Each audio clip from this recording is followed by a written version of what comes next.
कोई भी संविधान ना एक रुकी हुई किताब नहीं होता।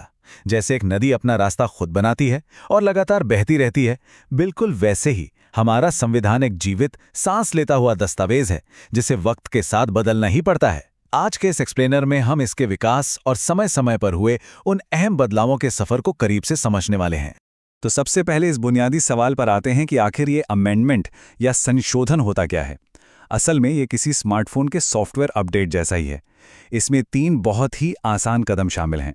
संविधान के किसी हिस्से को जोड़ना, किसी पुराने नियम को हटाना या उसमें ज़रूरत के हिसाब से बदलाव करना। बस यही वो तरीके हैं जिनसे देश का ढांचा खुद को अपडेट रखता है। आज के इस एक्सप्लेनर का एजेंडा बिल्कुल साफ है।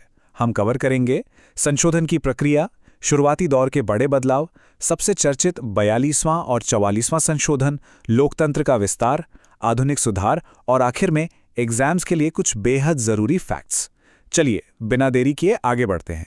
Section 1 amendment process. देखते हैं कि इन बड़े बदलावों को कानूनी रूप आखिर दिया कैसे जाता है। अनुच्छेद 368, इस नंबर को ध्यान से देख लीजिए। संविधान में कोई भी बदलाव करने की पूरी ताकत और प्रक्रिया सीधे इसी अनुच्छेद से आती है। एक तरह से समझिए कि ये पूरे डेमोक्रेटिक सिस्टम का इंजन है। और इस अनुच्छेद 368 के तहत काम करने के 3 अलग-अलग तरीके हैं। पहला, सिंपल मेजॉरिटी या साधारण बहुमत। दूसरा, स्पेशल मेजॉरिटी। और तीसरा, सबसे मुश्किल तरीका, जिसमें स्पेशल मेजॉरिटी के साथ साथ राज्यों की मंजूरी भी चाहिए होती है। सीधी सी बात है, बदलाव जितना बड़ा होगा उसके लिए सहमति भी उतनी ही बड़ी चाहिए होगी। Section 2 early amendments. अब चलते हैं बिल्कुल शुरुआती दौर में, जब देश नया नया आजाद हुआ था। देखिए कैसे चीजें तेजी से बदलीं। 1951 में ही संविधान बनने के तुरंत बाद पहला संशोधन हो गया, जिसमें 9वीं अनुसूची और लैंड रिफॉर्म्स जुड़े। फिर 1956 का 7वां संशोधन, जिसने भाषा के आधार पर राज्यों के नक्शे को नया रूप दिया।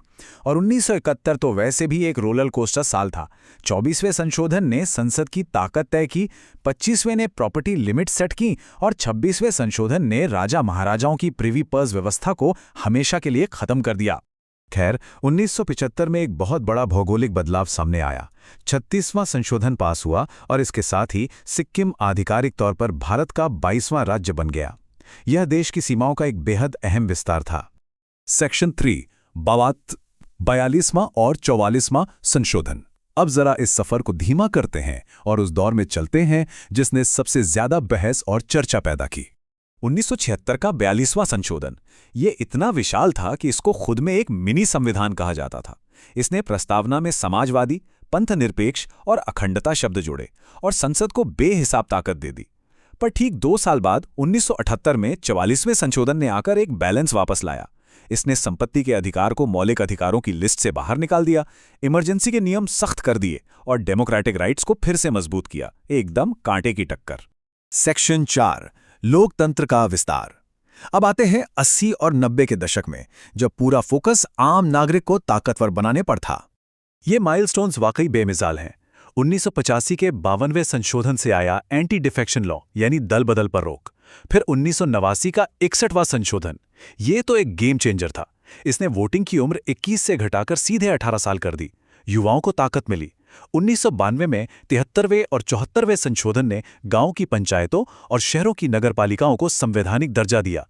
और 2002 में 86वें संशोधन के जरिए शिक्षा को एक बुनियादी अधिकार यानी राइट टू एजुकेशन बना दिया गया। Section 5 modern reforms. अब सीधे छलांग लगाते हैं 21वीं सदी में। नए जमाने के नए आर्थिक और सामाजिक मुद्दे।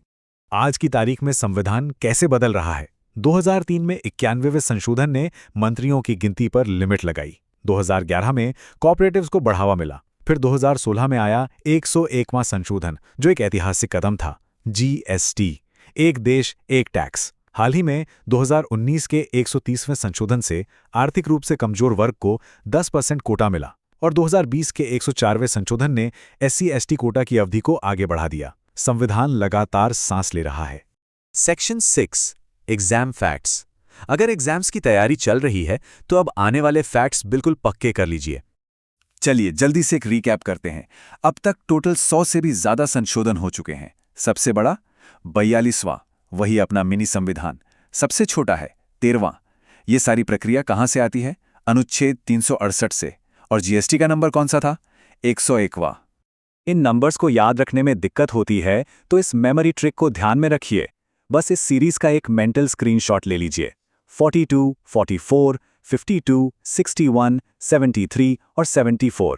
42 हुआ मिनी संविधान, 44 ने प्रॉपर्टी राइट हटाया, 52 से दल बदल कानून आया, 61 ने वोटिंग एज 18 कर दी और 73, 74 पंचायत और म्यूनिसिपैलिटी के लिए हैं।